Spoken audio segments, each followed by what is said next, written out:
بسم اللہ الرحمن الرحیم۔ صرف 5 منٹ کا مدرسہ قرآن و حدیث کی روشنی میں 28 رمضان المبارک۔ اسلامی تاریخ۔ اسلام میں پہلا حج۔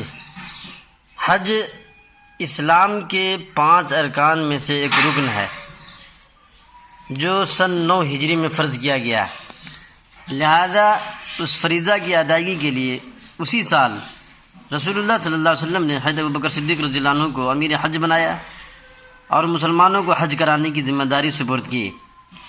حضرت ابوبکر صدیق رضی اللہ عنہ کے ساتھ مدینہ سے 300 آدمیوں کا قافلہ حج کے لیے روانہ ہوا۔ اس کے بعد رسول اللہ صلی اللہ علیہ وسلم کے حکم سے حضرت علی رضی اللہ عنہ بھی روانہ ہوئے اور قربانی کے روز جب سب لوگ منی میں جمع تھے اعلان فرمایا، جنت میں کوئی کافر داخل نہیں ہوگا اور اس سال کے بعد کوئی مشرک حج نہیں کر سکتا اور کوئی شخص جاہلی رسم کے مطابق ننگا ہو کر طواف نہیں کر سکتا۔ اسلام میں یہ پہلا حج تھا، فرض حج، جس کے امیر حضرت ابوبکر صدیق رضی اللہ عنہ اور خطیب حضرت علی رضی اللہ تعالیٰ عنہ تھے۔ حضور صلی اللہ علیہ وسلم کا معجزہ، درخت کا محمد صلی اللہ علیہ وسلم کی گواہی دینا۔ حضرت ابن عمر رضی اللہ عنہ فرماتے ہیں کہ ہم ایک مرتبہ رسول اللہ صلی اللہ علیہ وسلم کے ساتھ سفر میں تھے کہ ایک دیہاتی آپ صلی اللہ علیہ وسلم کی خدمت میں آیا تو آپ صلی اللہ علیہ وسلم نے فرمایا، تم گواہی دو اس بات کی کہ اللہ کے سوا کوئی معبود نہیں اور اس کا کوئی شریک نہیں اور محمد صلی اللہ علیہ وسلم اس کے بندے اور رسول ہیں۔ تو کہنے لگا، تمہاری اس بات پر گواہ کون ہے؟ رسول اللہ صلی اللہ علیہ وسلم نے فرمایا، یہ سلم کا درخت ہے۔ وہ درخت میدان کے کنارے پر تھا۔ جب رسول اللہ صلی اللہ علیہ وسلم نے اس کو بلایا تو وہ زمین کو چیرتا ہوا آپ صلی اللہ علیہ وسلم کے سامنے آ کر کھڑا ہو گیا۔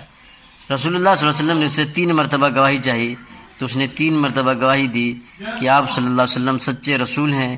پھر وہ اپنی جگہ چلا گیا۔ ایک فرض کے بارے میں بغیر کسی عذر کے نماز قضا کرنا۔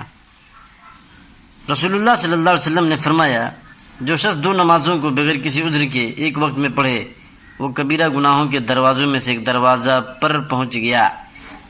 ایک سنت کے بارے میں فقیری اور کفر سے پناہ مانگنے کی دعا۔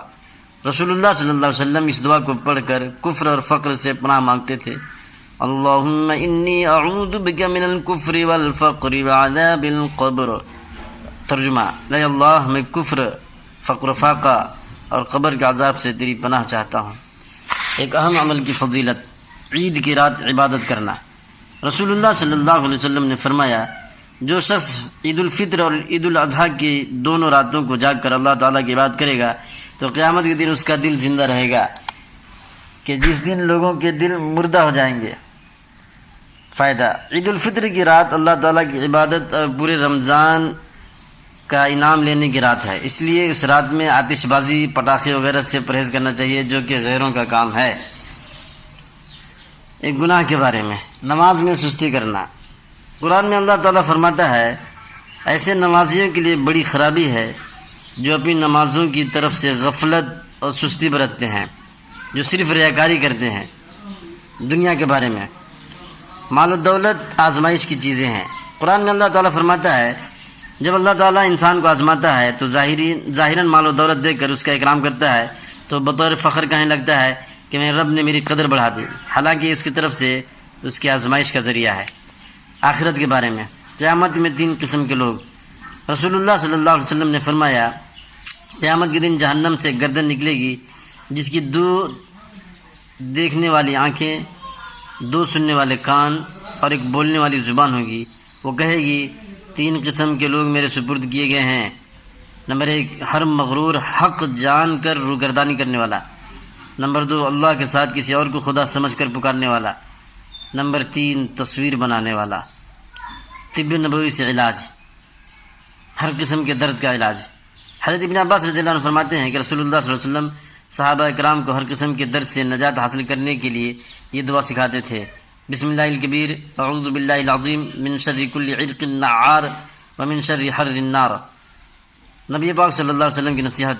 رسول اللہ صلی اللہ علیہ وسلم نے فرمایا، اے علی، 3 کام وہ ہیں جن میں تاخیر نہ کرو۔ نمبر 1، نماز، جب اس کا وقت آ جائے تو تاخیر نہ کرو۔ نمبر 2، جنازہ، جب تیار ہو جائے تو تاخیر نہ کرو۔ نمبر 3، بے شوہر والی عورت کا نکاح، بیوہ عورت، چاہے معمول عورت ہو، جوان ہو گئی تو بس شوہر والی عورت کا نکاح جبکہ اس کے لیے مناسب جوڑا مل جائے۔ ترمذی شریف حدیث نمبر 171۔